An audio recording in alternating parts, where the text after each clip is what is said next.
누가복음 10장 25절에서 37절까지 말씀을 교독하도록 하겠습니다. 한 절씩 교독합니다. 어떤 율법 교사가 일어나 예수를 시험하여 이르되 선생님 내가 무엇을 하여야 영생을 얻으리이까? 예수께서 이르시되 율법에 무엇이라 기록되었으며 내가 어떻게 읽느냐? 대답하여 이르되 내 마음을 다하여 목숨을 다하여 힘을 다하여 뜻을 다하여 주 너의 하나님을 사랑하고 또한 내 이웃을 내 자신같이 사랑하라 하였나이다.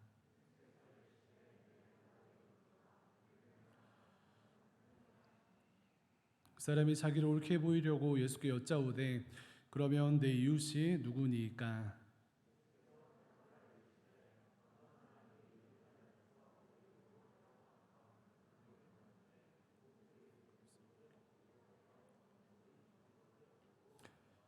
마침 한 제사장이 그 길로 내려가다가 그를 보고 피하여 지나가고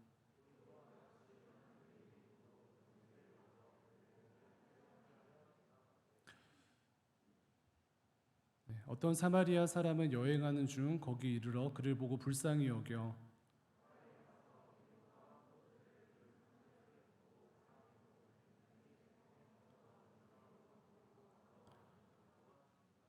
그 이튿날 그가 주막 주인에게 데나리온 둘을 내어주며 이르되 이 사람을 돌보아 주라 비용이 더 들면 내가 돌아올 때에 갚으리라 하였으니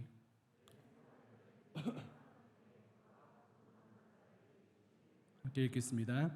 이르되 자비를 베푼 자니이다. 예수께서 이르시되 가서 너도 이와 같이 하라 하시니라. 아멘. 네, 함께 예배하시는 모든 성도님들 또 청년 성도님들을 주님의 이름으로 환영합니다.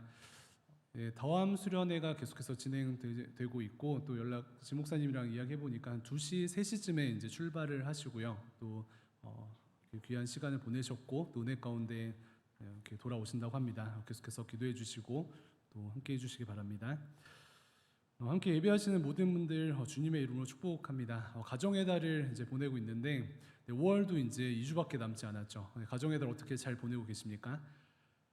네, 가정 안에서 하나님께서 예비하신 사랑과 은혜를 누리고 계십니까? 아니면은 가정 안에서 여전히 어떤 공고함과 또 갈등과 또 아픔 가운데 5월을 보내고 계십니까? 네, 오늘은 그 조금 긴 누가복음 말씀을 함께 읽었는데 하나님께서는 사랑과 행함을 연결하시는 것을 볼 수가 있습니다. 당연한 것이지만 행함과 연결된 사랑이 진짜 사랑인 것을 예수님께서는 말씀하시는 것입니다.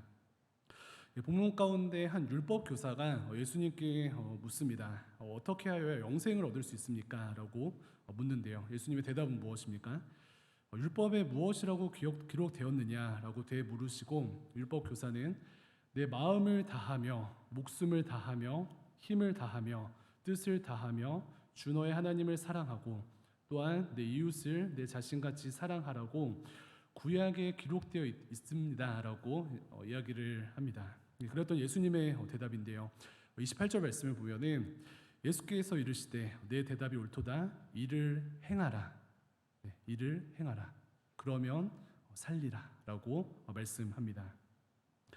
예수님께서 이를 행하라라고 말씀을 하는데요. 그러니까 이 율법 교사는 예수님의 대답을 듣고 나서 그러면 이웃을 사랑하라고 하시는데 이웃이 누구입니까? 라고 질문하고요. 예수님께서는 참된 사랑의 삶과 참된 사랑의 이웃으로 서는 그러한 삶에 대해서 오늘 본문의 말씀 가운데 말씀하시며 한 사람을 소개하고 있습니다. 누구일까요? 네, 강도 만난 사람을 행함으로 도운 참된 이웃. 누구예요?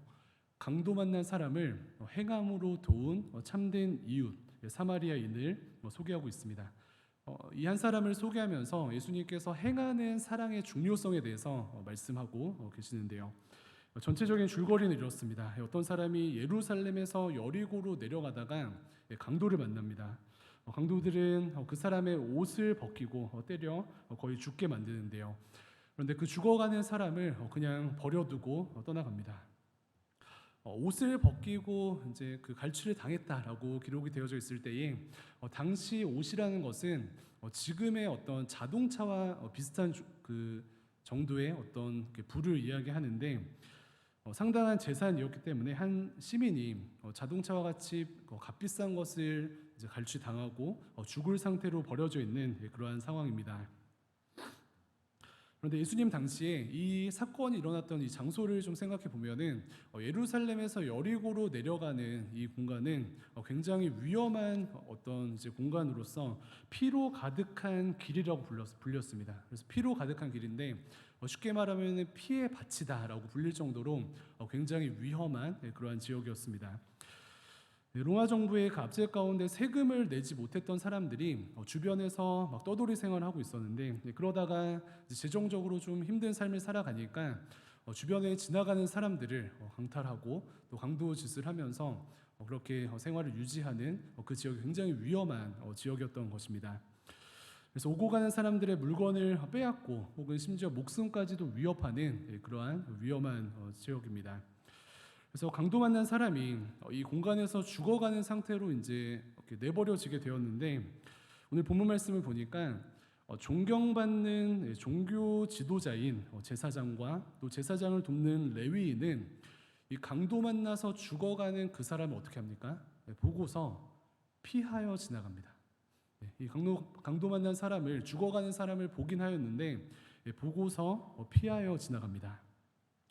그런데 유대인들이 부정하게 생각하는 이 사마리아 사람 중에 한 명은 여행을 하는 중에 이 죽어가는 이 한 사람을 보고 그냥 지나가지 아니하고 그 사람을 보고 불쌍히 여겨서 그를 살리기 위해서 힘씁니다. 유대인들이 부정하게 생각하는 사마리아인이 어떻게 사랑으로 행하며 이 사람을 어떻게 도와주는지 이 33절부터 35절에 구체적으로 기록되어져 있는데 함께 한번 더 읽어보도록 하겠습니다. 화면 띄워주시고 33절부터 3절 읽어보겠습니다. 시작. 어떤 사마리아 사람은 여행하는 중 거기 이르러 그를 보고 불쌍히 여겨 가까이 가서 기름과 포도주를 그 상처에 붓고 싸매고 자기 짐승에 태워 주막으로 데리고 가서 돌보아 주니라. 그 이튿날 그가 주막 주인에게 데나리온 둘을 내어주며 이르되 비용이 더 들며 내가 돌아올 때에 갚으리라 하였으니. 아멘. 이 선한 사마리아 사람은 어떻게 행동합니까? 그 죽어가는 그 사람을 보고 그냥 피하여 지나가지 않고 죽어가는 그 사람을 보고 불쌍히 여겨서 가까이 가서 기름과 포도주로 그 상처를 치유하고 주막으로 데리고 가서 하루 동안 돌보아 줍니다. 그리고 저희가 방금 읽은 것처럼 이 35절에 굉장히 감동적인 장면이 기록되어져 있는데, 다음 날에 주막 주인에게 데나리온 둘을 내어주면서 자기가 나의 일을 보고 다시 돌아올 텐데 그때 이제 조금 더 비용이 필요하면은 이 두 데나리온을 가지고 이 사람을 정말 극진히 보살펴 달라라는 부탁을 하고 떠나갑니다. 두 데나리온은 한 이틀 일삭으로 한 20만 원 정도로 생각할 수가 있습니다. 그래서 예수님께서는 이 여러 가지 비유를 또 말씀하시고 비교하는 이 장면들을 통하여서 누가 사랑으로 행하는 참된 이웃이 되는가 이것을 말씀하시며, 율법 교사도 아니요 종교 지도자도 아니요 사람들이 하찮게 생각하는 사마리아인이 사랑으로 행하는 참된 이웃이 된다라는 것을 말씀합니다. 어떻습니까? 예수님께서 뼈 때리신 거예요. 율법 교사랑 제사장 같은 종교 지도자들의 뼈를 때리십니다. 그런데 어떻습니까? 이것은 우리가 성경을 보면서 율법 교사와 종교 지도자들이 뼈 맞았네 이걸로 우리가 생각할 것이 아니라 예수님께서 오늘 이 시간 우리의 뼈를 때리시는 것이죠. 무엇이라고 말씀하십니까? 너는 하나님의 자녀로 살아가는데 사랑으로 행하는 삶을 살아내고 있는가? 아니면 소위 말로만 신앙을 이야기하고 말로만 신앙을 앞세우는 삶을 살고 있는가 말씀하시는 것 같습니다. 그래서 오늘 우리에게도 하나님께서 말씀하시는 금성 앞에 나아가길 원하는데요. 오늘 본문 말씀을 통하여서 하나님께서 말씀하시는 어떤 섬김의 원리에 대해서 함께 묵상해 보고자 합니다.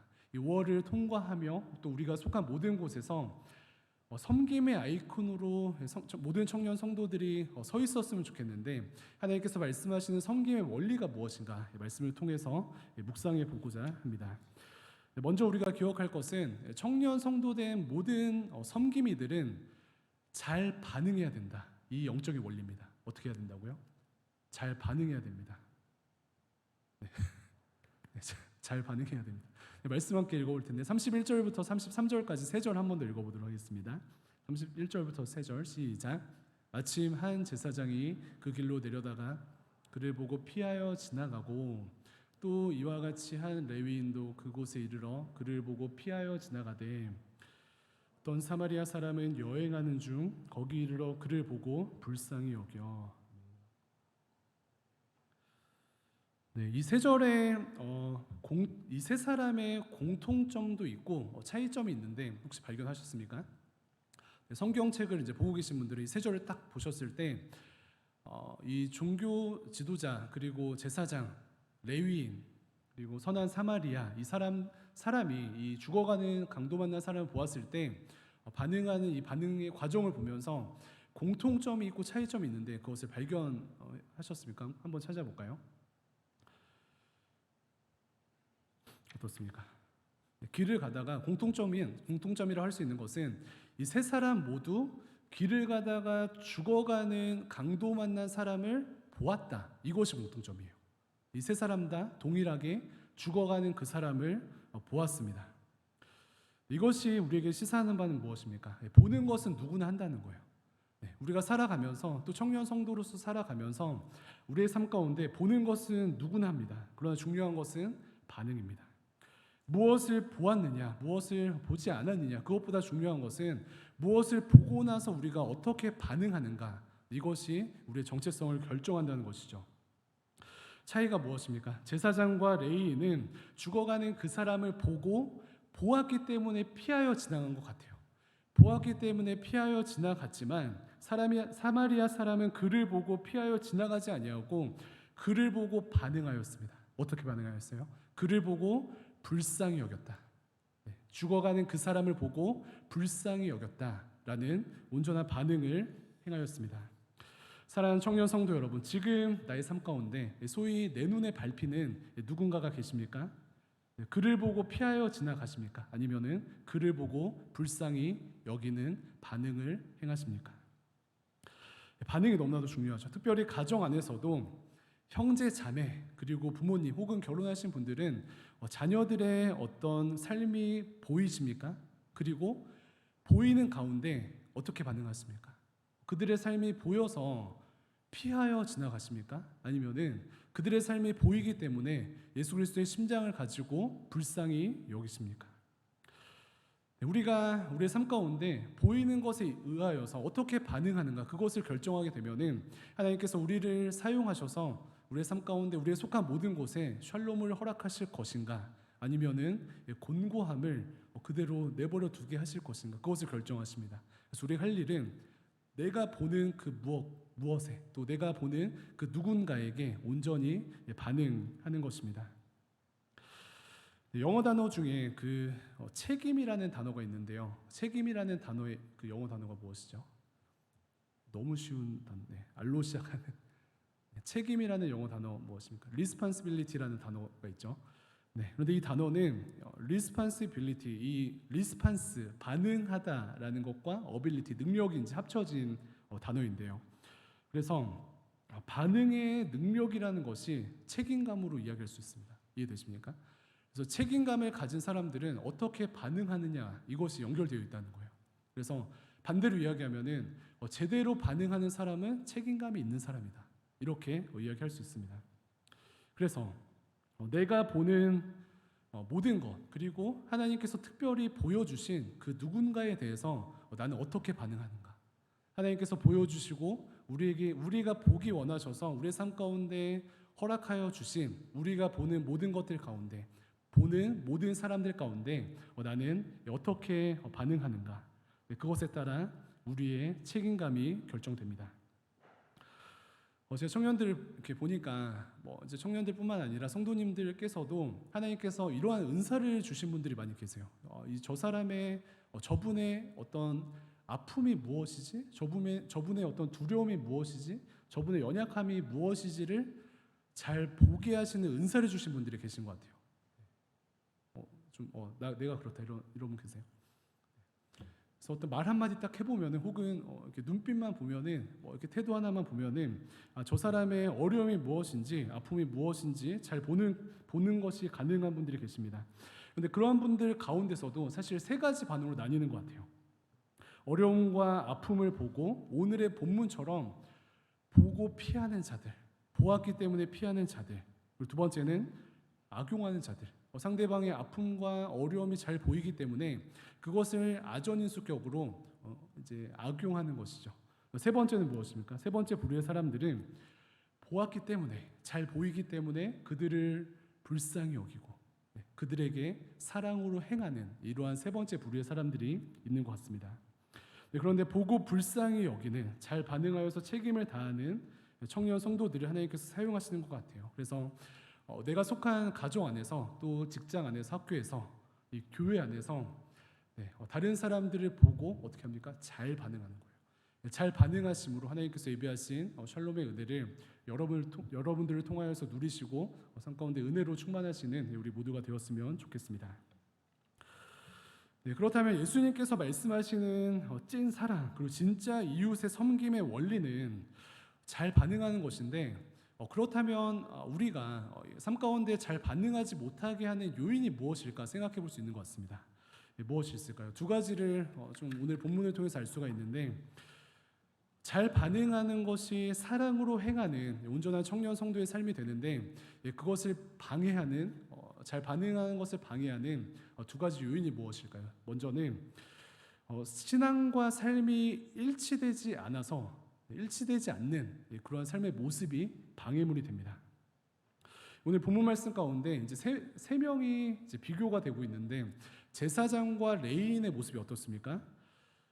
예루살렘에서 그 여리고로 내려가는 방향, 그 가운데 그 죽어가는 사람을 만났다는 것은 예루살렘 성전에서 예배를 드리고 여리고로 내려가는 것인데 어떻습니까? 예배 가운데 뭐 은혜도 받았다고 하고 또 하나님을 경배했다고도 하고 또 예배 가운데 어떤 일들이 있었을까요? 주변 이웃들을 잘 섬기고 사랑하겠다 이렇게 어떤 영적인 은혜 가운데 다짐하지 않았겠습니까? 근데 무엇이에요? 그 예배 가운데 내려오는 그 길목에 삶의 현장 가운데 하나님께서 나에게 보여주신 죽어가는 그 사람을 외면한다는 것입니다. 이것이 무엇을 의미합니까? 삶과 신앙이 일치되지 않았다. 삶과 신앙이 일치되지 아니하고 분리된 이 삶을 지적하는 것입니다. 삶의 현장에서는 우리의 신앙이 실현되지 않기 때문에 우리 스스로도 깨닫지 못하는 신앙적 기형이 삶 가운데 펼쳐지는 것입니다. 물론 예루살렘에서 여리고로 내려가는 그 지역이 굉장히 위험한 지역이었거든요. 그래서 아까 소개를 드렸죠. 굉장히 위험한 지역이기 때문에 최대한 빨리 이렇게 뛰어가듯이 빨리 지나가긴 해야 합니다. 그런데 그 시간에 머무는 그 시간 동안 자신이 위험할 수 있는 어쨌거나 자기 중심적인 어떠한 생각이 있기 때문에 도움을 행할 그러한 태도를 취하지 못하는 것입니다. 그래서 오래 머물면 안 된다는 명분은 있지만 결과적으로는 어떻습니까? 아쉽죠. 그런데 오늘 이 누가복음 10장을 보면서 이것이 이들만의 문제가 아닌 하나님께서 오늘 우리에게 말씀하시는 우리의 문제가 될 수 있다라는 사실입니다. 많은 청년들과 다음 세대 학생들이 살아가는 교회 공동체를 떠나는 것이 이러한 이유 아닙니까? 저 같은 목사나 또 리더들 그리고 열심을 내는 청년들이 신앙과 삶이 너무 다르다는 거예요. 교회에서는 이렇게 찬양하고 교회에서는 이렇게 행동하고 이렇게 말하는데 삶의 현장에서는 너무 다르다는 거예요. 그것 때문에 많은 다음 세대 청년들이 또 학생들이 떠나가고 있습니다. 제가 자주 말씀드리는 것처럼 사실 반대 측면에서는 귀하기도 하거든요. 제가 저도 청년 때나 청소년 때 그러한 삶의 모습들이 있기도 하였고 하나님의 시선으로 그러한 삶을 좀 진단할 때는 우리가 왜 이렇게 이중적이고 위선적인 삶을 살아가느냐라고 비판할 수도 있지만 원래 우리가 이제 세상에서의 모습이 원래 모습이고 교회 와서 씨름하는 모습이 있다면 그것 하나님께서 좀 다르게 칭찬해 주실 것 같아요. 이해되십니까? 원래 우리의 모습이 세상에서의 모습인데 교회에서 그나마 씨름하려고 말을 좀 아끼기도 하고 또 사랑을 베풀기도 하고 더 섬기기도 하고 이런 측면들은 이쪽 측면에서는 굉장히 좋은 어떤 일들일 수 있지만 결과적으로 기형적 신앙입니다. 네, 그것은 다른 사람들의 신앙을 해칠 뿐만 아니라 우리에게도 어떤 독과 같은 신앙의 역할을 할 것입니다. 신앙과 삶이 분리된 많은 청년들을 보면서 주변 사람들이 시험에 들 뿐만 아니라 신앙과 삶이 분리된 우리의 모습 자체가 우리에게 해가 된다라는 그러한 사실입니다. 그래서 우리는 이러한 신앙적 문제 가운데 겉을 잘 포장하는 것이 능사라고 생각하는 이러한 분위기 가운데 살고 있잖아요. 그런데 무엇입니까? 겉을 잘 포장하는 것이 능사가 아니라 이것이 우리의 삶을 병들게 합니다. 네, 그런데 겉을 잘 포장하는 것이 능사가 아닐 뿐만 아니라 이것이 우리를 너무나도 소모적이게 하죠. 우리가 하나님께 집중하고 하나님의 나라를 위해서 힘써야 할 것이 너무나도 많은데 겉을 포장하는 것에 너무나도 많은 에너지를 쓰다 보니까 이것이 독이 되어서 우리와 주변을 해치게 되는 것입니다. 그래서 이 시간 우리 스스로를 생각하며 애통하면 좋겠습니다. 저부터 시작하여서 저 같은 목사부터 또 많은 리더들부터 또 신앙의 연수가 많은 모든 청년 성도들이 이러한 삶의 모습을 바라보며 애통하면 좋겠습니다. 하나님, 나의 신앙과 삶이 일치되어서 이 사마리아 사람처럼, 선한 사마리아 사람처럼 어려운 자들을 보고 긍휼히 여기고 사랑으로 행하는 그러한 삶의 모습까지 나아가는 나의 삶이 되게 하여 주시옵소서. 그래서 가정과 이웃들 사이에서 또 내가 속한 학교와 직장 안에서 내가 속한 교회 안에서 나는 모두에게 좋은 이웃이 되게 인도하여 주시고 하나님께서 인정하시는 행하는 사랑으로 말미암아 승리하는 우리의 삶이 되게 하여 주시옵소서. 이렇게 기도하면 좋겠습니다. 네, 이처럼 잘 반응하는 성도가 responsibility, 잘 반응하고 책임감 있는 하나님께서 기뻐하시는 청년 성도인데 이것을 이제 막는 첫 번째 요인은 신앙과 삶의 불이를 치고요. 이것을 방해하는 두 번째 요인은 우리가 존재로 살지 않기 때문입니다. 반대는 무엇일까요? 존재로 살면은 신앙의 일치를 이루고 존재로 살면은 행함으로 사랑을 행함으로 하나님께 칭찬받는 하나님의 자녀가 될 것입니다. 네, 본문의 율법 교사는 어떻습니까? 자신의 신분으로 교만함으로 살아가는 자들입니다. 그래서 예수님께서 이 율법 교사와의 대화 가운데 이 사람의 중심을 아시고 그들이 세상적으로 천하게 여기는 사마리아인이 사랑을 행하는 진짜 이웃임을 말씀하셨습니다. 그래서 이 율법 교사가 예수님께서 내 이웃을 내 자신과 같이 사랑하라 이렇게 말씀하셨잖아요. 그런데 이 말씀 가운데 어떻게 질문하였습니까? 예수님, 내 이웃을 내 자신같이 사랑할 텐데 그러면 누가 내 이웃입니까? 라고 질문을 하는데 우리가 이 질문 그냥 넘어갈 수 있거든요. 그런데 이 질문에 뼈가 있습니다. 이 질문 자체도 너무나도 위선적이고 국수주의적인 태도예요. 이웃은 나 이외의 모든 사람이 이웃이 되어서 그것을 구분하거나 그것에 대해서 우리가 인간적으로 판단하거나 이제 분류하지 아니하고 모든 이웃을 사랑하고 섬기면 되는데 이 사람 어떻습니까? 율법 교사는 교만하여서 내 기준에 나의 이웃이 따로 있습니다. 내 기준에 저 사람들은 이웃이 될 수 없습니다. 내 기준에 내가 생각하는 이웃은 이 정도의 수준이 돼야 합니다. 이것이 내포되어져 있는 굉장히 교만한 질문이에요. 이해되십니까? 그래서 내 이웃이 누구입니까? 그냥 단순히 궁금해서 물어본 것이 아니라 자신의 실체를 드러낸 질문이라고 할 수가 있습니다. 그래서 존재로 살지 않는 율법 교사를 예수님께서 비판하시면서 우리의 삶은 사마리아인이라는 혈통도 문제가 아니고 강도당에서 지금 처절하게 살아가는 찌질한 삶을 살아가는 어떤 삶의 비참함도 문제가 아니고 존재로 살면서 사랑을 행하는 것이 가장 중요하다. 이것을 예수님께서 말씀하시는 것입니다. 네, 그 5월을 시작하면서 이제 어버이 주일날 설교를 이렇게 나눌 때에 좋은 팔로워에 대해서 설교를 할 때도 말씀드렸듯이 특히 가정을 섬길 때에도 우리가 존재로 부모님과 형제 자매를 사랑하는지 질문하였는데 나는 조건과 상황과 상관없이 우리 스스로는 하나님 앞에서 또 주변 사람들에게 존재로 사랑받기를 원하면서 부모님과 형제 자매를 존재로 사랑하지 않는 모순이 있지 않는지 함께 돌아보았습니다. 네, 그래서 율법 교사의 태도도 우리가 지지난주에 묵상한 것처럼 바뀌었으면 좋겠는데 어떻게 바뀌어야 하겠습니까? 이 율법 교사가 예수님께 질문한 것처럼 예수님, 내가 내 이웃을 내 자신같이 사랑은 할 텐데 누가 이웃입니까? 누구를 골라서 조건적으로 사랑해야 하겠습니까? 라는 이 질문이 아니라 어떻게 바뀌어야 할까요? 예수님, 내 이웃을 내 몸같이 사랑할 텐데 나 이외의 모든 사람들을 구분하지 아니하고 존재로서 사랑하겠습니다. 이렇게 자신의 마음과 삶을 드리는 것이 올바른 고백인 줄로 믿습니다. 그런데 이것이 다시 한번 우리의 고백이 되었으면 좋겠어요. 근데 우리가 존재로서 사랑받기 원하는 우리 자신이 다른 사람들을 어떻게 생각하는가, 특별히 계속해서 던지는 것처럼 가정의 달을 통과하는 우리가 우리 자신에게는 관대한데 부모님들에게는 관대한가? 부모님들에게는 존재로 사랑하고 존재로 존경하지 못하고 조건과 상황과 감정대로 판단하고 감정대로 섬김을 선택하진 않는가, 우리 자신을 돌아보았으면 좋겠습니다. 그래서 이 율법 교사와는 다른 누가 내 이웃입니까? 내가 선택하여서 내 기준대로 관계 맺을 이웃은 누구입니까? 라는 교만한 고백이 아니라 나 이외의 모든 사람들을 조건 없이 사랑하겠습니다. 나 이외의 모든 사람들을 존재로서 섬기겠습니다. 이 고백이 우리 모두에게 임하기를 주님의 이름으로 축원드립니다. 여기까지 말씀을 정리를 해보면요, 하나님께서 기뻐하시는 청년 성도는 이렇게 행함 있는 청년 성도인데 어떻게 해요? 사랑 안에서 이 사랑을 행함으로 증명하는 그런 성도들이 하나님께서 기뻐하시는 자들인데, 사랑으로 행하는 참된 이웃, 참된 청년 성도는 어떻게 하는 자들이라고요? 잘 반응하는 자들.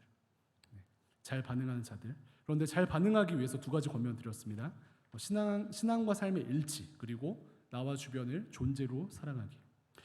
그래서 이러한 삶을 통하여서 우리가 먼저는 이 사마리아인처럼 정말 적극적으로 이 섬김을 감당하는 이 은혜가 있었으면 좋겠어요. 그래서 여러분들이 속한 모든 곳에는 지금은 이 공고한 시기에 누가 교회를 섬기고 누가 가정을 섬기고 누가 직장에서 희생하고 누가 속한 곳에서 희생하는가, 이 긴장이 있을 때에 사랑하는 청년들이 있는 모든 곳에 이 긴장이 다 끊어지는 것입니다.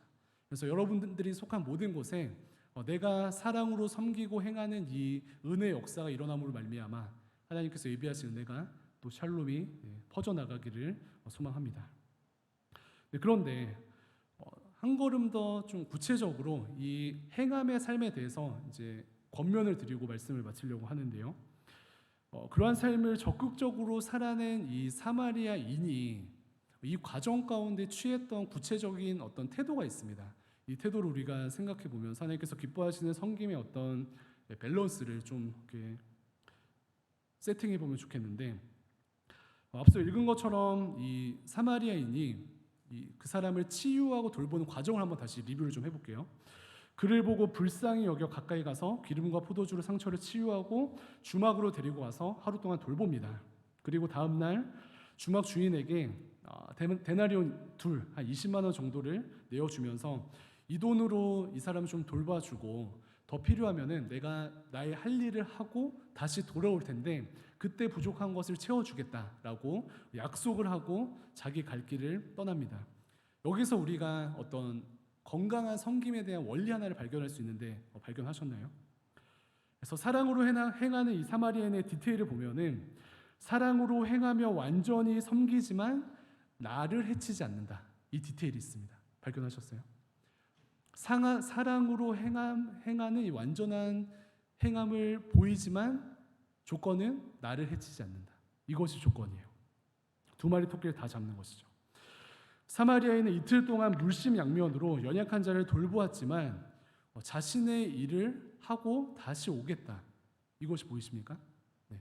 그래서 우리가 극단적으로 우리가 착한 어떤 사마리아인이라는 어떤 이렇게 병이 있거든요. 그게 걸려가지고 내가 섬김을 하면은 진짜 영혼을 갈아야지. 이래서 이제 뭐 주막 한번 가면 일주일 같이 있어야지 이렇게 생각할 수가 있는데, 성경에서 제시하는 그 기준은 무엇이에요? 나를 해치지 않는 것이에요.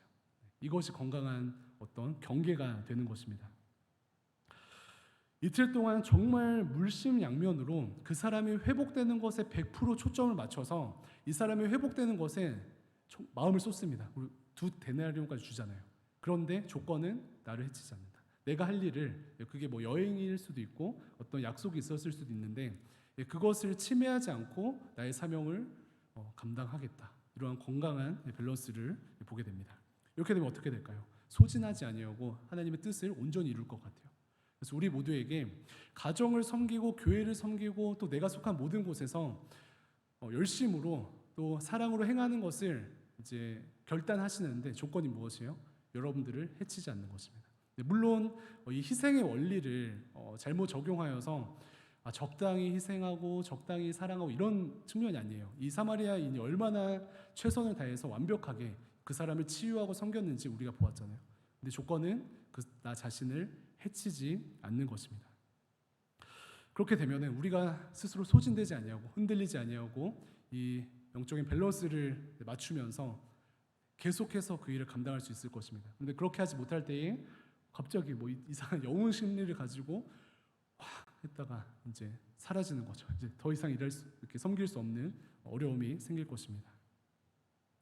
네, 말씀 정리하도록 하겠습니다. 이 5월의 달을 맞이하여서 사실 우리 가정과 더불어서 사랑하는 모든 청년 성도들이 있는 곳곳마다 행함이 있는 이 사랑, 행함이 있는 사랑 뭐예요? 좋은 반응으로 행하는 사랑.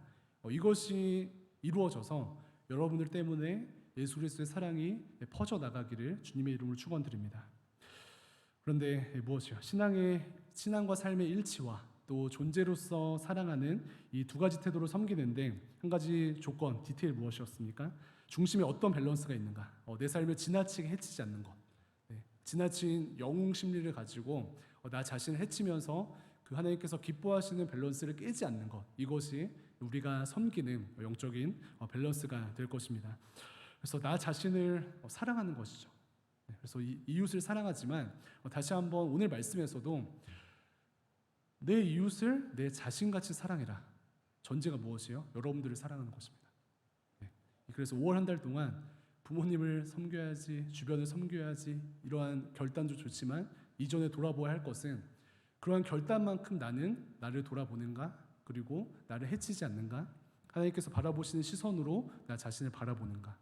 이것이 같이 가야 여러분들도 살고 주변도 살고 여러분들도 행복하고 주변도 행복할 줄로 믿습니다. 그래서 이 6월 한 달 몇 주 안 남았죠. 2주 남았는데 이 기간 가운데 하나님께서 예비하신 모든 샬롬의 은혜들을 여러분들이 가진 충만한 사랑과 또 이 사랑과 헌신과 희생을 통하여서 이루시고 주님께 영광 돌리시는 이 5월 한 달이 되기를 주님의 이름으로 축원드립니다. 이렇게 기도하겠습니다. 하나님 감사를 드립니다. 우리 삶 가운데 또 사랑하는 가정과 또 학교와 직장을 주시고 또 교회를 주시고 사랑으로 주변을 섬길 수 있는 기회와 은혜를 주시며 감사를 드립니다. 오늘 말씀처럼 우리 스스로가 하나님 앞에서 삶과 신앙의 일치를 이루고 존재로서 우리 스스로와 또 영혼들을 섬기며 사랑하며 맡겨진 사명을 잘 감당할 수 있도록 인도하여 주시고 특별히 하나님께서 기뻐하시는 이 건강한 경계를 가지고 나 또한 사랑하며 귀한 섬김의 밸런스를 이루는 모든 청년 성도들 될 수 있도록 인도하여 주시옵소서. 감사드리며 살아계신 예수님의 이름으로 기도합니다. 아멘. 다 같이 자리에서 일어나셔서 봉헌하도록 하겠습니다.